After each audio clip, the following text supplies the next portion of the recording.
Hey guys, welcome back to my YouTube channel. This is part 2 of Clojure video series. In the previous video we already have seen that what are closures and how we declare a closure. We have talked about more of a syntax thing. But in this video we will be focused on how we can use these closures to handle the API callbacks.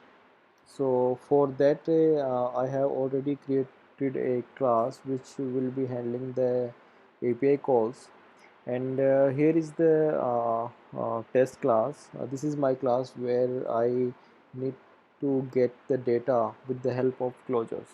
So let's see how we can achieve that. So for that I am going to create a function over here like data from server, and it will take no parameter, no return type. So from this function I'm going to call the server manager function. So let's say run the program and see that if our API is working fine or not. So here I'm creating the object and calling the function. So let's see it works or not. Okay, so like it is working, API is working. So now let's move to the next part, which is more of a closure thing. So for that I need to create a type alias for the closure. So here is my closure, and here I need to define the signature.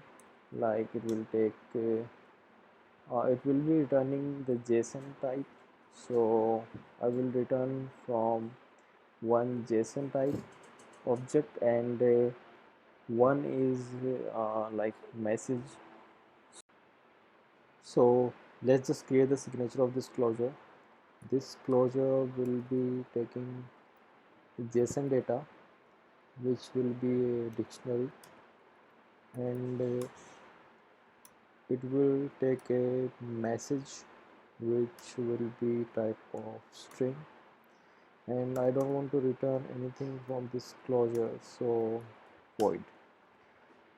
So this is how we create a type alias. Now uh, one more thing we need to do while we creating a type alias, we need to put uh, one extra thing uh, in these closure properties, which is a underscore. So this is like a compiler don't want to consider these properties as a property in, while executing this closure. So let's just call this once we get the data. So here I'm calling this closure, and I will return the JSON data, and the message like success.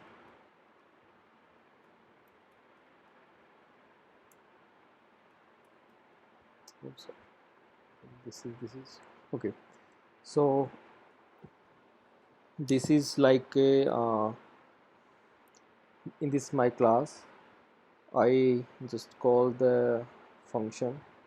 This function has a parameter which is a type of closure, and whenever my data API gets the data, I'm calling this closure, and I will get the callback right here in this test class.